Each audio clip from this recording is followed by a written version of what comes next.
Primeiramente eu queria perguntar, gostaram da decoração? A minha esposa colocou aqui um Papai Noel vermelho, colocou flores de Natal e uma estrela vermelha grandona no topo da árvore. Quem gostou, comenta aí. Agora vamos falar do péssimo dia que teve o Sérgio Moro. 15 condenados pelo juiz Sérgio Moro tiveram as condenações anuladas. Olha, foi uma devassa na Lava Jato que ocorreu no STJ. O que aconteceu? O relator da Lava Jato no STJ é o lavajatista amicíssimo do Sérgio Moro. Pensa num cara que ama o Sérgio Moro, que é o Félix Fischer. E aí, o Félix Fischer, ele entrou de licença médica. E ele sentou em cima de alguns casos. Há alguns casos que estão esperando decisão dele, se os casos são anulados ou não, há mais de um ano. Ele simplesmente falou, eu não vou julgar nada, vou deixar esse pessoal, quem tá preso vai continuar preso, quem tá condenado vai continuar condenado, quem teve os bens bloqueados vai continuar com o bem bloqueado, porque eu sou lavajatista e eu vou sentar em cima do processo. Pois bem, Félix Fischer entrou de licença médica faz 2 semanas. E aí, um desembargador entrou no STJ como substituto a ele. E esse desembargador ontem proferiu uma decisão bombástica. Eu acho que o Félix Fischer deve estar espumando pela boca, assim como está o Sérgio Moro, o Dallagnol, o Fux, todos os lavajatistas. Porque, decisão bombástica. Eu vou explicar aqui qual a decisão e as consequências disso, mas antes, olha, um segundinho. Se você é fora Sérgio Moro, fora Bolsonaro, fora toda essa corja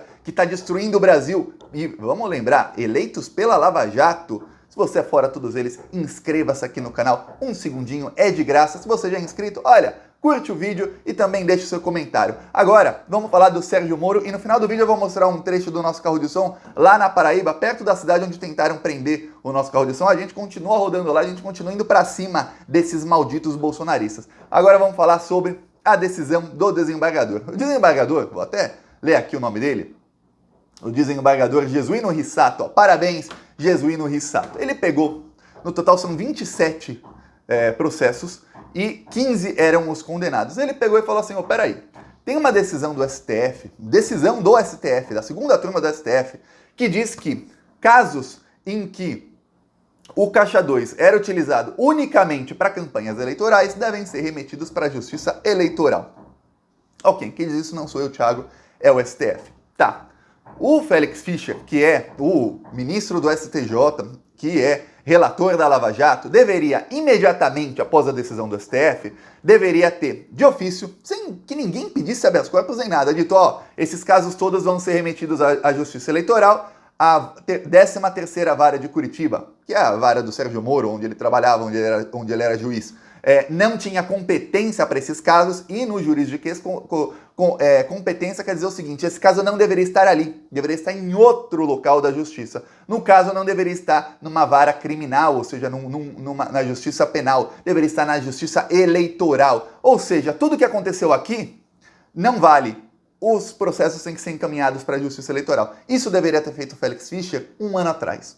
Fez? Não fez. Claro que não fez. A Lava Jato é o quê? Persecutória. Eles perseguem. Persecutória é uma palavra bonitinha para dizer que eles perseguem as pessoas até o fim e eles não estão nem aí para a lei, nem para decisão de cortes superiores, não estão nem aí para nada. O que importa é continuar perseguindo. Para você ter ideia de como a Lava Jato é dessa maneira, punitivista, outra palavra bonita, o Luiz Fux tomou uma decisão na semana passada, que é a primeira vez que eu vi isso na vida. O Luiz Fux pegou mais de 2.000 anos de direito, o direito nasceu lá em Roma e tudo mais, mais de 2.000 anos de direito que existe no mundo, o Luiz Fux pegou e rasgou tudo. Tem uma coisa no direito que se chama, e se eu pronunciar errado, corrijam-me aí, porque eu não sou jurista, indúbio pro réu. O que é indúbio pro réu? Na dúvida, sempre a favor do réu, ou seja, se uma coisa não é provada, ou se dá empate numa votação, fica a favor do réu. O que o Luiz Fux determinou na semana passada? Que não. Agora, em casos do STF, onde haja empate, o réu não é mais beneficiado. Tem que esperar até que venha um outro juiz desempatar. É a primeira vez que isso acontece assim. 2.000 anos de direito. O Fux jogou 2.000 anos no lixo só para ser mais punitivista, para ferrar mais os réus. Essa é a Lava Jato. Ok. Aí, Félix Fischer não fez aquilo, entrou de licença médica e chega o desembargador Rissato.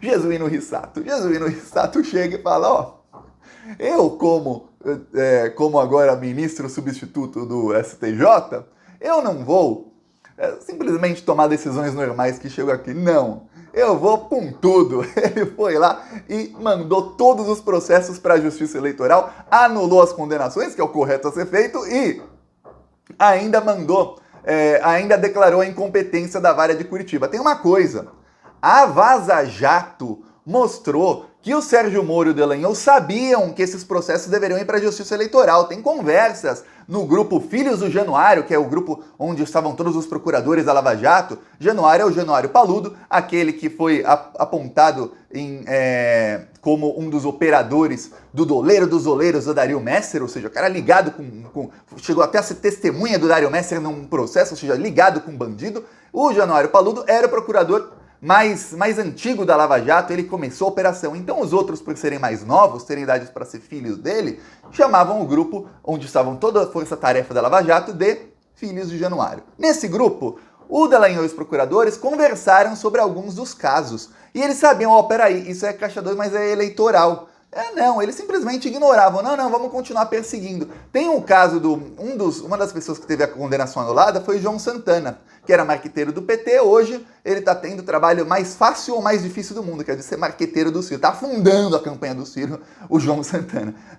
Mais fácil porque eu nunca vi alguém ganhar 250 mil por mês para trabalhar tão mal, e mais difícil porque imagina a pressão de tentar fazer o Ciro subir na pesquisa. Tá difícil. Pois bem, o João Santana e a esposa dele tinham sido perseguidos pela Lava Jato, foram presos tudo mais, e a Vaza Jato mostrava que eles queriam que os dois delatassem o Lula. O importante era isso.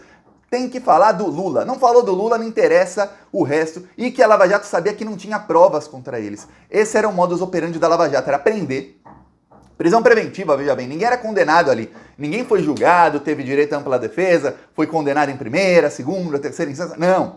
Antes da condenação, mandavam prender. Com a pessoa presa, desesperada, não estão falando aqui de pessoas que não têm nada a perder, não. Pessoas que estão acostumadas a viver vidas nababescas, de luxo, estão presas ali, muitos em solitárias. Tinha um lugar, um complexo penal em Curitiba, complexo penal de Pinhais, que era chamado pelo pessoal da Lava Jato de centro de tortura, porque ali acontecia a tortura psicológica, quem ia pra lá era pra sofrer. E aí o pessoal era enviado pra lá e era assim, delate o Lula, você tem que falar sobre o Lula, fala sobre o Lula. E aí os procuradores começavam a pegar um monte de coisa que não tinha nada a ver com o processo e enfiar no processo como acusação, falando, você tá errado, você fez isso aqui. Aí os réus falavam, mas isso não tem nada a ver com o processo, não tem nada de errado no que eu fiz. Não, tá sim errado, a gente vai te colocar na cadeia não sei quantos anos, porque estavam em conluio com o juiz. Isso aconteceu, a Vaza Jato mostrou isso com todos esses réus. No caso, um dos que teve a anulação agora desfeita, a anulação da condenação, foi o Vaccari, João Vaccari Neto, que era tesoureiro do PT. O João Vaccari Neto ficou mais de 2 anos preso pelo Sérgio Moro. O processo pelo qual ele foi preso já foi anulado pelo STF, só para você ter ideia.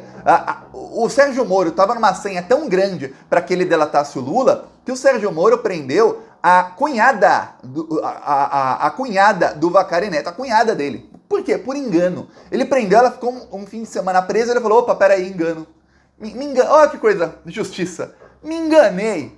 Nossa, eu me enganei. Pois bem, agora o STJ anula, ele anulou, já tinha uns pedidos de habeas corpus de vários desses condenados, mas o desembargador anulou de ofício, ou seja, tá tudo anulado, vai tudo para a Justiça Eleitoral, é mais uma grande derrota para o Sérgio Moro, e na decisão de 22 páginas dele, eu não li todas as 22 páginas, mas eu li umas 10, ele cita um monte de irregularidade que a Lava Jato cometeu durante os processos, de terem prendido alguns desses réus antes de julgamento, de terem prendido alguns desses réus quando havia apenas indícios de alguma coisa. Alguns ficaram presos por tempo maior do que as penas para os crimes pelos quais foram condenados depois. E mesmo assim, adicionaram outros crimes que não tinham nada a ver na condenação. Só para você ter ideia do que foi feito. Então ele enviou tudo para a Justiça Eleitoral e pronto, agora acabou para o Sérgio Moro. E aí eu te pergunto uma coisa. Quando o Sérgio Moro condenava esse pessoal, aparecia no Jornal Nacional, aparecia no Jornal Hoje, no Bom Dia Brasil, aparecia no Jornal da SBT, da Record, aparecia em todos os canais de TV. Sérgio Moro condenou mais um. Sérgio Moro, paladino da justiça, tá colocando corruptos na cadeia pela primeira vez na história. Não era assim que falavam? Não é exatamente esse o discurso do lavajatista? Nossa, nunca esse pessoal foi pra cadeia antes, é só o Sérgio Moro.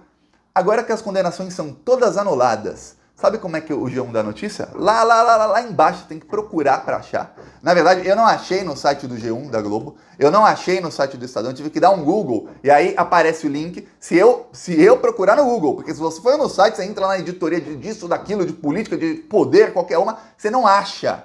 Simplesmente escreveram por escrever e não divulgaram em lugar nenhum. Não deu um segundo no Jornal Nacional para isso, e muito menos para falar o motivo das anulações, que teve um conluio do juiz com o procurador, um conluio ilegal e criminoso, e esses condenados todos, e veja bem, criminosos ou não, porque 15 condenados, você acha que todos eram inocentes? Talvez não. Porém, por conta do conluio do juiz com o procurador e da sanha deles de prender esse pessoal antes do tempo, sem direito de defesa, sem nada, para que eles delatassem o Lula, os processos foram anulados. Ou seja, se algum desses 15 realmente cometeu crime, realmente é bandido, e agora tem as anulações condenadas, a culpa é de Sérgio Moro, a culpa não é da CJ, muito menos do STF. Isso a mídia não fala. Não fala mesmo. A mídia faz o quê? A defesa da Lava Jato e do Sérgio Moro, como se ele fosse o paladino da justiça, como se ele fosse a pessoa mais honesta do mundo. E não é. Ele é um juiz ladrão e corrupto. Não, ladrão, corrupto e fascista, porque os métodos que o Sérgio Moro utilizou com o Vacari, até com o João Santana, com a esposa, com o Marcelo Odebrecht, inclusive, o Marcelo Odebrecht não tem como falar que não é criminoso, mas os métodos que foram usados com eles são métodos fascistas. Foram todos presos, ficaram presos, muitos em solitárias, e aí, semanalmente, os procuradores faziam terrorismo psicológico neles, dizendo que você vai ficar preso o resto da sua vida, você tem que delatar o Lula, se você não falar do PT isso, se você não falar do PT aquilo, eles queriam chegar cada vez mais próximo do Lula, ou principalmente para chegar no Lula mesmo. E aí, se não, ficava todo mundo preso. Tanto é que o Odebrecht só foi solto quando ele inventou que deu, e olha, o Odebrecht é um cara extremamente inteligente, até a delação inventada dele, ele fez de propósito, para que todo mundo soubesse que foi inventada. Quando ele delatou o Lula, ele falou assim, eu dei pro Lula 11 milhões de reais em notas numa pasta. Uma pasta que é do tamanho assim de um laptop, uma pasta. Aí eu te falo, cabe 11 milhões numa pasta? Nem se existissem notas de 1.000 não cabem numa pasta. Pra você ter ideia, os 50 milhões do Gedel em notas de 50 e 100 era o quê? Malas e malas e malas, era uma sala inteira de malas de dinheiro. Como é que caberia 11 milhões numa pasta? Ele falou isso exatamente para qualquer pessoa com o mínimo de discernimento soubesse. Ele tá mentindo, ele tá sendo obrigado a delatar. E o próprio Odebrecht depois falou, eu era obrigado a delatar Lula. Se eu não falasse do Lula, eu ia ficar preso o resto da minha vida. É isso. Pronto, agora anulações condenadas, a mídia tentando esconder, mas nós aqui somos o Jornal Nacional do Lula, o Jornal Nacional da Esquerda, porque nós aqui falamos a verdade que esses malditos não querem falar. Uns não falam porque são coniventes e adoram o fascismo, e outros não falam porque vão ganhar muita grana caso o Moro seja eleito, porque sabem que o Moro vai fazer um governo neoliberal que fará com que os bilionários fiquem cada vez mais ricos e a classe média fique pobre e os pobres passem fome e morram de fome. Por quê? Porque isso dá lucro para os ricos. Vou mostrar aqui nosso carro de som, lá na Paraíba, perto da cidade onde prenderam nosso carro de som. Não, vou mostrar na mesma cidade, Jacaraú. É aqui que foi preso algumas horas antes dele quase ser preso o carro de som.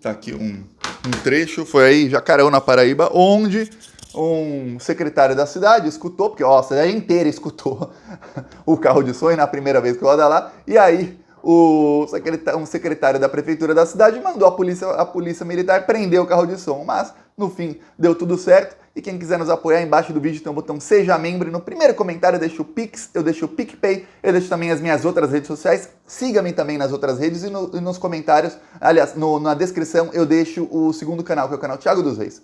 Falou!